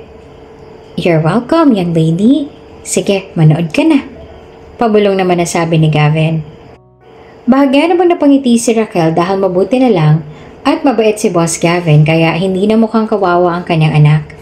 Habang sina Beth at Danica naman ang nawala ng upuan at nakatayo sa may bandang likod na masamang tingin kina Gavin at Cheska. Napatingin na rin ang ibang mga empleyado doon dahil sa eksena ni na Gavin at ng batang si Cheska. Nang matapos ang palabas at ang party ay inihatid pa ni Boss Gavin ang mag-ina hanggang sa may labas. Gusto niyo ba na ihatid ko na kayo sa bahay ninyo? Para hindi na kayo mag-commute. Madilim na rin sa labas. Maginoong alok ni Boss Gavin kina Raquel at Cheska. Tumanggi naman kaagad si Raquel dahil baka naman isipin ng iba ay kalabasan na iyan sa kanila. May special treatment na nga si Cheska tapos magpapahatid pa sila. Hindi na po. Ayos lang po kami ni Cheska. At saka mabilis lang naman po makasakay at hindi naman po late na. Maraming salamat po sa alok ninyo. Sagot naman ni Raquel. Tumango na lamang din si Boss Gavin at hindi na kumontra pa kay Raquel. Oh, siya, sige, kayong bahala. Sigurado ka na okay lang, ha? Oho, boss, okay lang po. Tugon naman ni Raquel at saka tumalikod na sila. Hindi pa man nga sila nakakalayo ay bigla na lang nagsalita si Cheska. Nay, nga pala po. Sa isang araw po ay tutula ako. Kasali po ako sa competition. Sabi ni Cheska sa kanyang ina. Talaga anak? Naku, dapat pala nagpapalit na ako sa ninang Inday mo ng rest day. Hindi pa nga rin pumapasok sa loob si Gavin dahil nakikinig pa siya sa pag-uusap na mag-ina. Napansin naman ni Raquel na tila biglang lumungkot ang itsura ni Cheska. Oh, bakit naman ganyan ang mukha mo, anak? Usisa ni Raquel sa kanyang anak. Kasi nay, tungkol po sa mga ama yung tutulain ko. Parang ang hirap pong tumula kapag walang inspirasyon. Pero okay lang po, nauunawaan ko naman po dahil wala na po si tatay. Sagot ng bata. Sa sandaling yon ay tila naman may kumurot sa puso ni Raquel. Labis na siyang nahihirapan sa ganitong sitwasyon ng anak.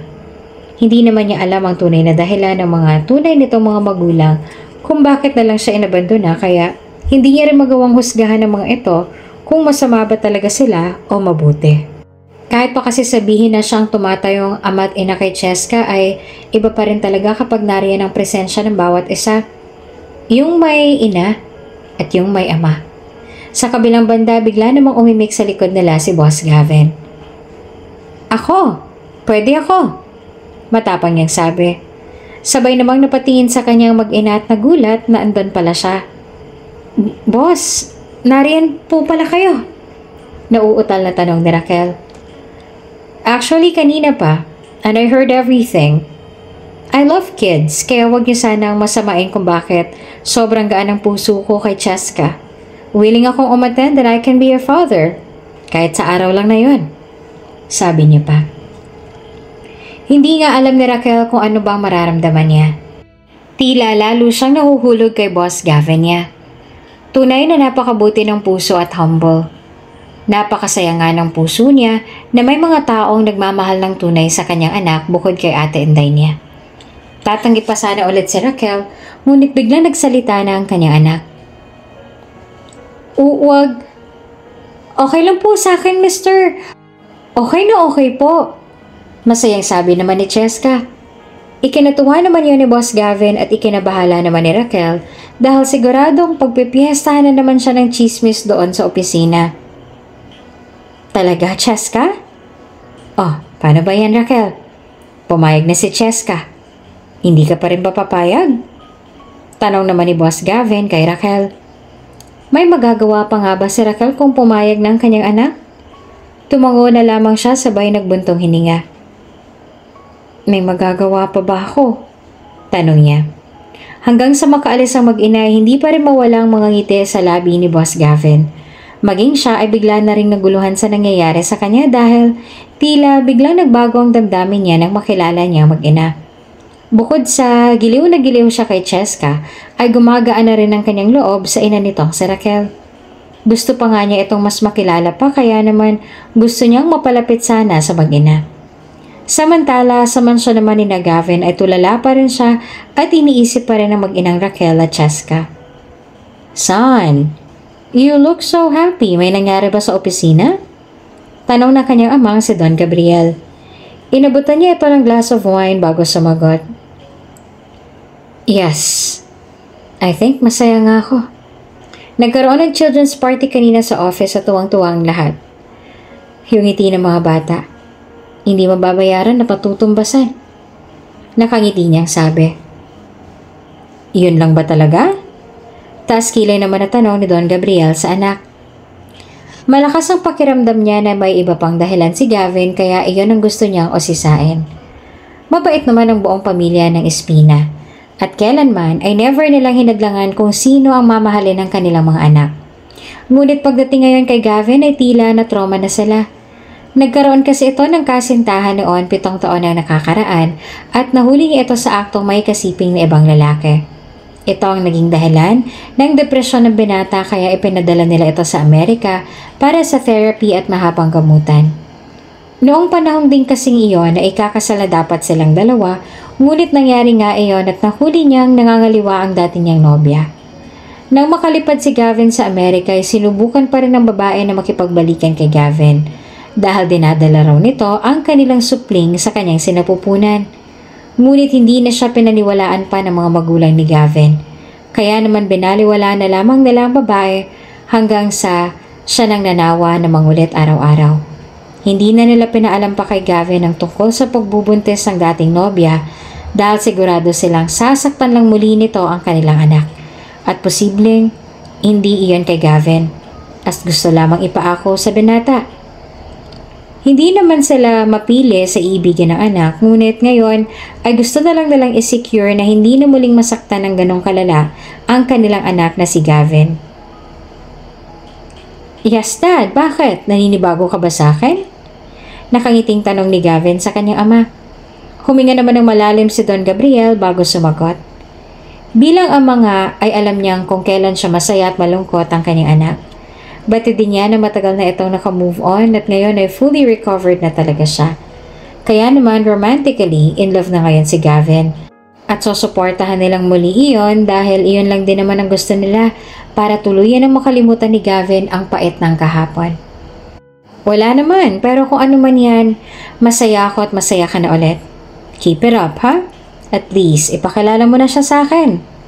Pabirong sabi pa ni Don Gabriel. Nako, kayo talaga. Matagal na po kayo at gabi na. Tinapik-tapik na lang siya ng kanyang ama sa kanyang likod at saka iniwan na doon ang anak para makapagmuni-muni. Nang sumunod na araw, tinawagan na ni Sir Gavin si Raquel kung saan niya tatagpuin ang mga ito dahil ito ang unang araw ng kompetisyon ni Cheska. Ibinigay na lamang ni Raquel ang address ng kanilang bahay para doon na lamang sila puntahan. Pagkabasa ni Gavin ay nagtungo na kaagad siya sa address na ibinigay ni Raquel nang may ngiti sa mga labi. Para nga siyang tunay na ama ng bata dahil tila mas excited pa siya sa ina. Maya-maya pa ay nakarating na rin si Gavin sa bahay na tinitirhan ni Raquel. Mabilis ay iyon nakita dahil tabing kalsada lang naman ang bahay nila. Naroon na nga sa labas ng pinto si Cheska na nakaabang na sa kanya. Nakaayos na ang bata at posturang-postura na. "Hi!" Bungad na bati ni Boss Gavin kay Cheska. Ngumiti naman sa kanya at kumaway pa. "Hi po! Good morning po!" Bawi naman ni Cheska at matipid lamang ang ngiti ng bata dahil sa hindi makakasama ang kanyang ina dahil masama daw ang pakiramdam nito. "Oh, bakit parang hindi ka masaya? Where's your mom?" Tanong ni Gavin.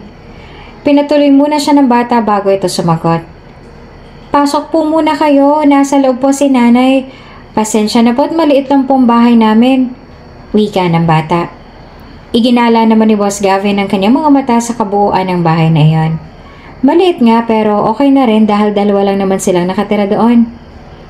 "Nasaan ang nanay mo?" Muling tanong ni Gavin sa bata. "Andun po siya sa kwarto. Masama pong pakiramdam ni nanay eh.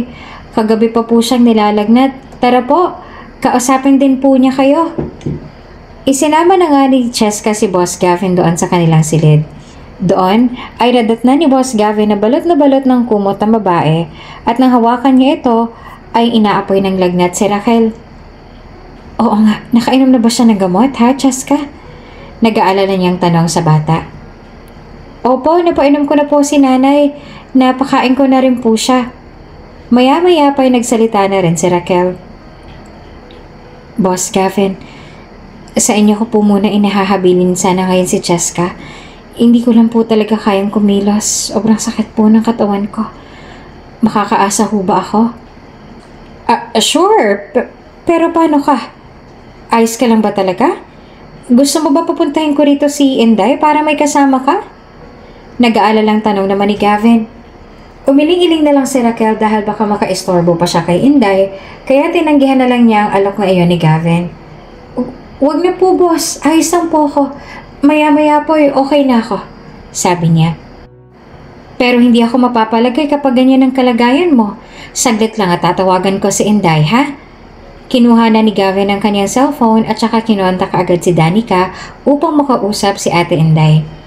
Hindi naman magawang mapigilan ni Raquel ang binata sa pagtawag doon dahil hinang-hina talaga ang kanyang katawan at wala siya sa mood na magsalita ngayon. "Danica?" Banggit ni Gavin sa kabilang linya. Tumugon naman kaagad si Danica. "Boss, nasan po kayo? May tumawag po." "I-reschedule mo. Then, I want to speak with Inday. Ibigay mo sa kanya ang phone." Nagtataka naman na bumaba si Danica upang hanapin si Inday. Nakatunog naman si Beth kaya sumunod siya kay Danica. "Inday, si Boss Gavin, kakausapin ka raw." Inabot na ni Danica ang phone kay Inday at saka nagtataka ring sinagot iyon ng janitress. "Boss Gavin? Gusto niyo raw po ako makausap?" Tanong naman ni Inday. Habang ang dalawa naman na sina Danica at Beth ay tahimik na nagmamasid at nakikinig sa kanilang pinag-uusapan. "Inday, I want you to go here, sa bahay ni Raquel. Ngayon na, ipapahatid kita sa driver." Nagulat naman si Inday sa inutos na iyon ni Gavin. Dahil ramdam ni Inday na nakikinig ang dalawang otsosera, ay lalo pa niya itong pinarinig at inasarmang ito. "Ano po, sir? Pupunta po ako dyan kina Raquel? Ano naman pong ginagawa niyo dyan, sir?"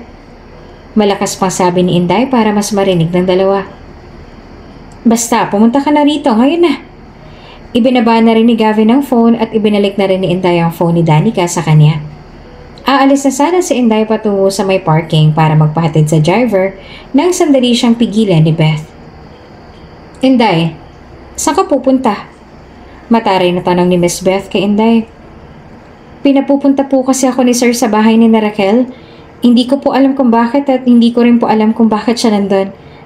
Sige ma'am, mauna na po ako at siguradong hinihintay na po ako ni Boss Gavin. Sinabi nga ayon ni Inday sa tono ng may diin na tila nang iinis pa talaga at saka umalis na siya at iniwan na ang dalawa doon na nakasambakol ang mukha. Habang lang hininga ni Beth dahil sa ines, lalo siyang nagalit kay Raquel kahit wala naman itong ginagawang masama sa kanya. Ilang sandali pa ay nakarating na rin si Inday sa bahay ni Raquel. Thank God you're here.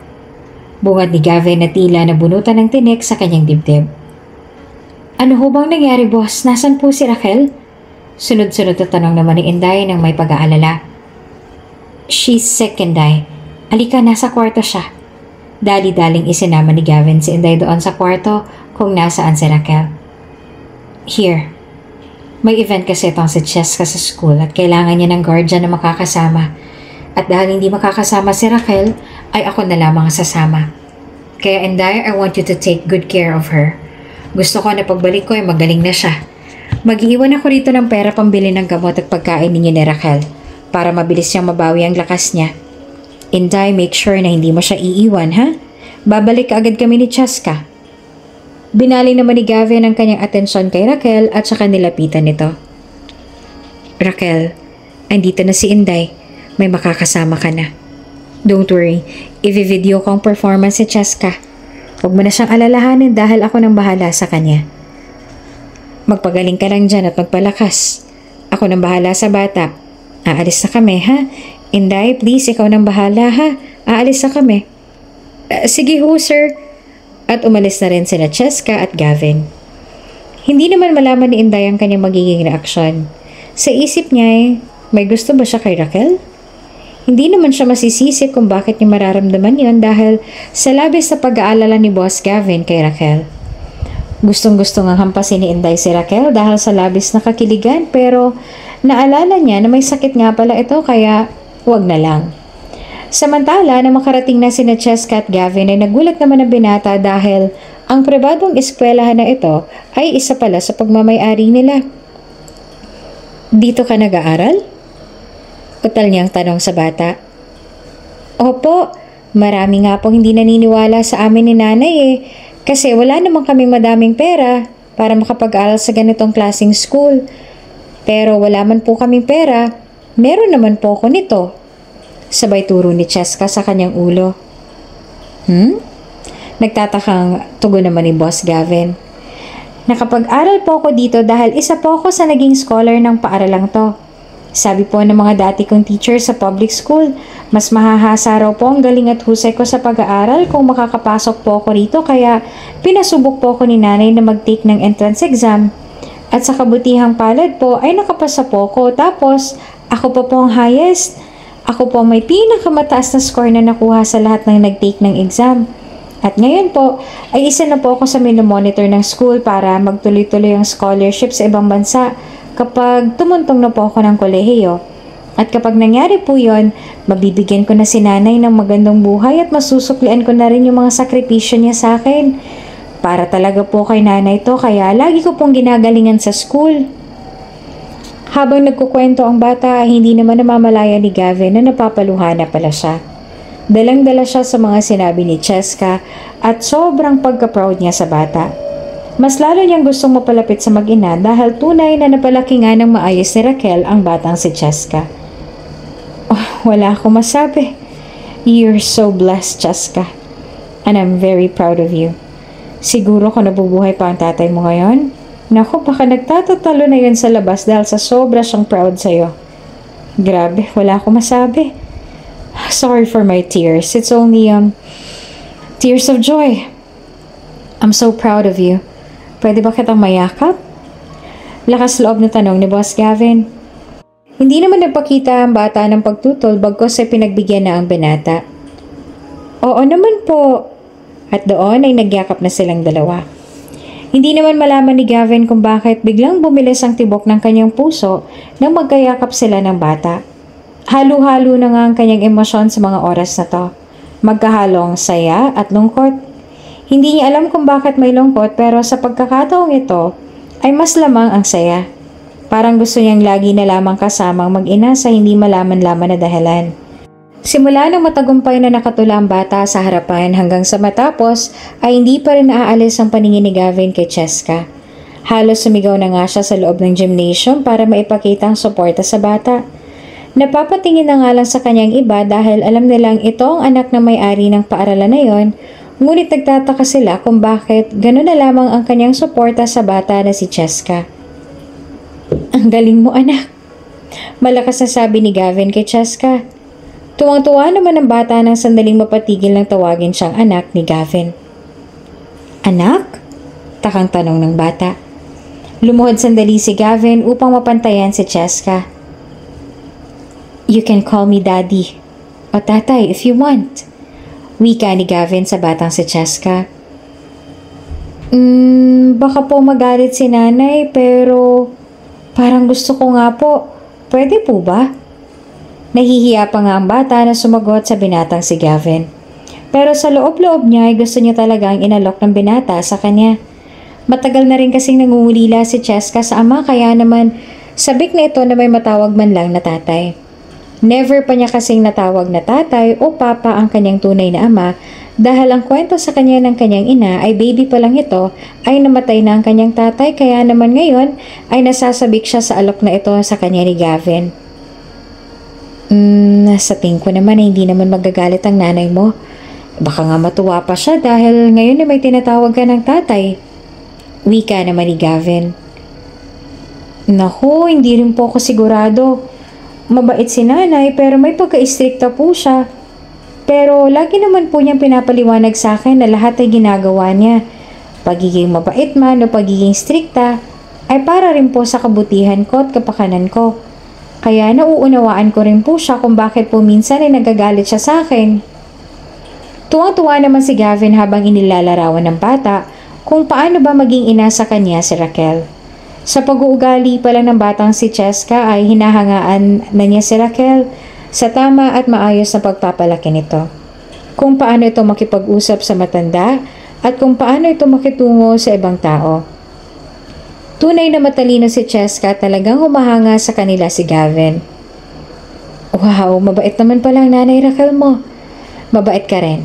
Kaya sigurado akong sa kanya ka rin nagmana. Sabi pa ni Gavin. Bigla ang gaan nga ng loob ni Gavin sa batang ito. Natutuwa siya sa pagiging mabait at magiliw nito. At bandang huli nga ay pumayag na rin ang bata na tawagin niya si Gavin na tatay. Na makauwi sila ay sakto naman at tatagnan nila si Inday at Raquel na nagluluto sa kusina. Sa labas pa nga lang ay amoy na ng nabangong kaldereta na niluluto nila. "Nanay!" Masayang bungad ni Cheska sa kanyang ina. Masaya kasi siyang ibabalita niya na nananalo siya sa patimpalak na iyon. "Nanay, ito po ang trophy ko. Nanalo ako, nanay. Para sa inyo yan." Inabot na ni Cheska ang hawak niyang trophy at masaya naman yung kinuha ng kanyang ina. "Wow! Napakagaling at husay naman talaga ng anak ko. Sayang at hindi ko nakita ng actual. Pero okay lang yun. Ang mahalaga ay nag-enjoy ang anak ko. Congratulations, anak!" Sambit pa ni Raquel. Tila nga magaling na ito at mas maayos ng pakiramdam kesa kanina. Maya-maya pa ay sumingit na rin sa usapan si Inday. "O siya, Raquel. Boss Gavin, mauuna na ho ako at medyo hapon na rin. Raquel, salamat sa pagkain ha. Inaanak ko, congrats. Bibilhan ka ni Ninang ng regalo ha. Boss Gavin, mauna na ho ako." "Bakit hindi ka pa sumabay sa akin mamaya?" tanong naman ni Gavin. "Naku, hindi na ho sir, may dadaanan pa po ako. Sige na ho at aalis na ho ako." Hindi na rin napigilan pa ni Gavin si Inday sa pag-alis kaya hinayaan niya na lamang ito. Nang sila na lamang naiwan doon ay nahihiya namang tumingin si Raquel kay Gavin. Maupo po muna kayo, Boss Gavin. Paluto na ho itong niluluto ko para makakain na ho tayo." Nauutal na sabi naman ni Raquel. Pumasok muna sandali si Cheska sa loob ng kanilang silid upang magpalit ng damit. "Nay, magpapalit ng po ko ng damit ha." "Sige nak," tugon naman ni Raquel.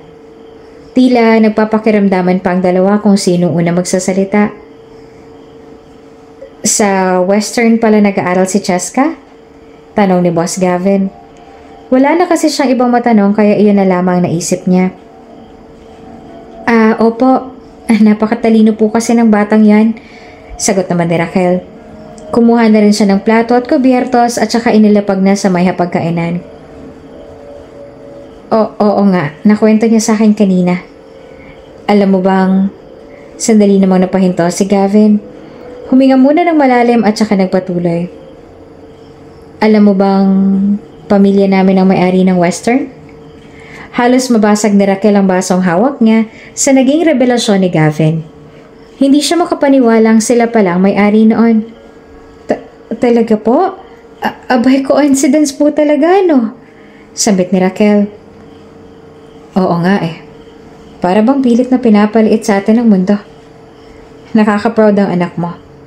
And she deserves all the best things in the world. Aniya. Napangiti naman ang bahagya si Raquel. Habang iginagala naman ni Gavin ang kanyang mga mata, ay umagaw sa kanyang atensyon ng isang kwentas. Isang kwentas na nakasuot sa kanilang Santo Niño na naroon. Nanlaki ang kanyang mga mata habang tinititigan ang kwentas na yon. Boss Gavin, may problema ho ba? Nagtatakang tanong ni Raquel kay Gavin. Hindi na nga nakontento ang binata, tumayo pa ito. Tinungo niyang mas malapit ang kinaroroonan ng kwentas na iyon. Nang matunto niya iyon ay kinuha niya ang kwentas at saka binuksan ang loob ng pendant. May initials iyon na Y at G na sumisimbolo ng Y sa Yuri, ang dati niyang nobya, at G naman sa Gavin. Napatayo na rin si Raquel dahil nagtataka na rin siya sa ginagawa ni Gavin. Boss, may problema ho ba? Bakit niyo hawak ang kwentas ni Cheska? Tila bingi naman si Gavin at walang naririnig. Nakatitig lang siya sa pendant na yon. Sigurado siyang sa kanya iyon dahil regalo niya ito kay Yuri. At sigurado siyang siya lamang ang may ganon dahil pinasadya pa niya ang pagpapagawa noon. Itong kwentas. Kay Cheska to? Nauutal niyang tanong sabay tingin kay Raquel. Sa sandaling yon ay kinabahan na rin si Raquel. Nawiwirdohan na ito sa ikinikilos ni Gavin, ngunit ramdam niya na sa pagkakataon na iyon na may alam ang binata sa pagkatao ng kanyang anak na si Cheska. Magsabi ka ng totoo, Raquel. Saan mo nakuha ang kwentas na to? Mariing tanong na naiiyak na rin. Lumabas na rin sa silid si Cheska at napapahintulang ito nang makita na tila nag-uusap ng masinsinan sina Gavin at ang kanyang inang si Raquel. Basta, kay Cheska yan. Pagsisinungaling ni Raquel. Tatalikod na sana to nang bigla siyang pigilan ni Gavin at hinawakan ang braso nito. Raquel, don't lie to me. Alam kong may alam ka. Sino ba talaga si Cheska? At saan mo nakuha to? Pagsusumamo ni Gavin. Tuluyan lang ang napaluha ang mga mata ni Raquel. Sa isip niya ay baka nga ito na ang tamang panahon para ipagtapat kay Cheska ang totoo. Baka nga ito na ang tamang panahon para isawalat ng katotohanan at makalaya na sa kasinungalingan. Napulot ko lang yan. Napulot saan? Si Cheska. Natagpuan ko lang siya sa halaman nandun sa labas ng opisina at suot-suot niyang kwentas na yan. Matapang nasabi ni Raquel. Kahit sobrang hirap para sa kanya na bigkasin ang mga katagang yon, sinabi niya pa rin para matapos na rin ang lahat. Nakokonsensya na rin siya na itago kay Cheska ang katotohanan kahit pa sabihing pinabayaan na siya ng mga tunay niyang mga magulang. Kahit sobrang sakit para kay Raquel, gagawin na rin niya ang tama para sa kanyang anak. What? Nagugulahang tanong ni Gavin. Tamang narinig mo, Boss Gavin. Hindi ko anak si Cheska. Hindi ko siya anak. Nanginginig niyang sabi sabay tulo ng kanyang mga luha. Sa likod niya ay lumuluha na rin si Cheska ngunit matapang ang bata at gusto niya pa rin marinig ang lahat. Pang-umaga ako nun. Habang naglilinis ako nakarinig ako ng iyak ng bata. Sinundan ko kung saan nagmumula ang iyak na yon. At doon nga sa may halaman na natagpuan ko. Natagpuan ko si Cheska. Hinayaan lang ni Gavin na ituloy ni Raquel ang kanyang sinasabi. Noong una ko siyang makita, para ako nakakita ng isang anghel. Hinanap ko agad sa paligid yung taong nag-iwan sa kanya pero wala na siya. Hindi ko na nakita. Tapos nakita ko yung kwintas ng baby. May nakaipit doon na sulat at ang nakalagay doon, ingatan at palakihin ko raw ng maayos si Cheska. Huwag ko raw pababayaan at angkirin ko na parang tunay kong anak. Nang masilayan ko ang baby, naawa ko kaagad at kinarga ko siya. Nang mahawakan ko na siya at hinele-hele sa mga braso ko, kakaibang sayang naramdaman ko. Pakiramdam ko yung nabuo ang pagkatao ko. Pakiramdam ko nagkaroon ako ng dahilan para mabuhay. At dahil yon kay Cheska. Hanggang sa mapagdesisyonan ko na alagaan na lang siya at kupkupin na parang sa akin talaga siya nanggaling. Habang lumalaki siya, nakikita ko na yung talino niya. Bigla ako nakaramdam ng takot. Natakot ako na dumating yung ganitong pagkakataon na sasabihin ko na sa kanyang totoo. Natakot ako na baka paulit-ulit niya nang hanapin sa akin yung mga tunay niyang mga magulang at kapag nahanap niya na, baka iwan niya na ako. At Boss Gavin, hindi ko po yun makakaya. Simula nang matagpuan ko si Cheska, siya nang nagsilbing puso na tumitibok para sa akin. Mahal na mahal ko ho siya at tunay na anak ang tingin ko sa kanya. Hindi ko ho makakaya kapag nawala siya. Humagulhol na nga ng iyak si Raquel. Napaupo nga siya sa may upuan dahil sa labis na emosyon na kanyang naramdaman. Maya-maya pa'y tinawag na siya ng bata. Nanay? Napatingin naman kaagad si Raquel kay Cheska na kasalukuyan na ring umiiyak. Anak? Anak, sorry. Sorry, anak ko. Sorry dahil hindi ko kaagad sinabi sa'yo. Umiiyak na sambit ni Raquel. Nay, salamat po.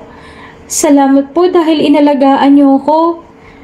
Salamat po dahil kayo pong nakatagpo sa akin. Salamat po at kayo po ang nanay ko. Opo, matalino po ako. Pero may pakiramdam din ako, nanay. Alam kong mabuti ang puso at intensyon ninyo kaya bakit ko po kayo iiwan.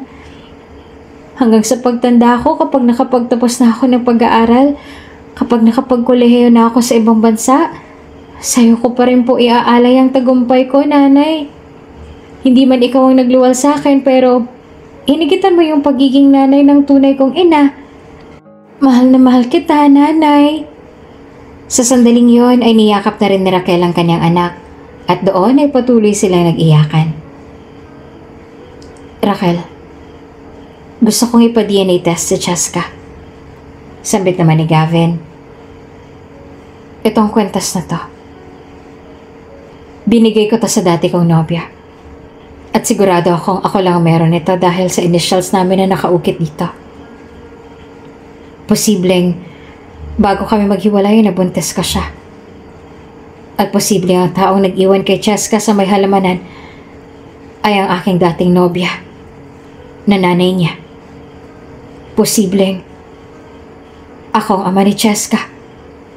Kaya pakiusap, Raquel. Gusto ko siyang ipa-DNA test. Bigyan mo ako ng pagkakataon. Please. Sa halip na magmatigas ay pumayag na rin si Raquel at Cheska sa gustong mangyari ni Gavin. Ilang araw ang nakalipas matapos ang revelasyon na yon at ang DNA test, napatunayang sina Gavin at Cheska ay tunay nga mag-ama. Tay? Tatay! Niyakap ni Cheska ang kanyang ama ng mahigpit na mahigpit. Matagal siyang nangulila sa kanyang ama, kaya naman sabik na sabik siya sa yakap na iyon. I am so happy, anak. Masaya ako dahil nagkasama na ulit tayo at nalaman na natin ang totoo. Mahal na mahal kita, anak. Naluluhang sambit naman ni Gavin kay Cheska. Maya-maya pa ay binaling na rin ang atensyon kay Raquel. Sumama na kayo sa akin. Magsama na tayo sa iisang bubong. Buong pusong sabi ni Gavin sa babae. Hindi naman makapaniwala si Raquel. Pati ako? Oo. I like you, Raquel. Simula nang tawagin mo akong Ian Veneracion, gusto na kita. And I want to pursue you. Kung kinakailangang araw-araw kitang ligawan, I will. Just to prove my love for you. Please, pumayag ka na. Pakiusap ni Gavin. Hindi na rin siya nakatanggi dito dahil noon pa man ay nagugustuhan niya na talaga si Gavin. Sige, sasama na kami sa'yo, sagot ni Raquel at saka niyakap na rin siya ni Gavin ng mahigpit na mahigpit. Doon na nga sila tumira sa mansyon ni Gavin. Naipakilala na rin niya ang mga ito sa kanyang pamilya at pinagtapat ang totoo at tunay na nangyari. Buong puso naman nilang tinanggap ang mag-ina at sa katunayan ay tuwang-tuwa sila kay Cheska. Sa kabilang banda, matagal na ring namatay ang dating nobya ni Gavin na ina naman ni Cheska dahil sa malubhang sakit. Sina Gavin na rin at Raquel ang nagpatakbo ng kanilang mga negosyo at napatanggal na sa pwesto sina Beth at Danica nang malaman ni Gavin ang ginagawang pamamahiya ni Beth at pambabasta sa kanyang mag-ina, lalong-lalo na kay Cheska. Itinaas na rin nilang posisyon ni Ate Inday. Hindi na siya janitress kundi bahagi na siya ng sales team dahil sa katangian nito na magaling makipag-usap sa tao. At bandang huli, ang pagliligawan ni na Gavin at Raquel ay nauwi na rin sa totohanan at naikasal na rin sila at bumuo ng sarili nilang pamilya.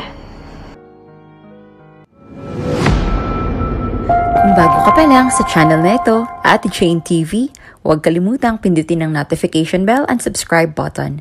Sana po hindi naman malaking abala sa inyo ang pagpindot ng subscribe button dahil ang kapalit po nito ay ang pagsuporta para makapag-produce ng mga libreng stories sa mga channels ni Ate Jane.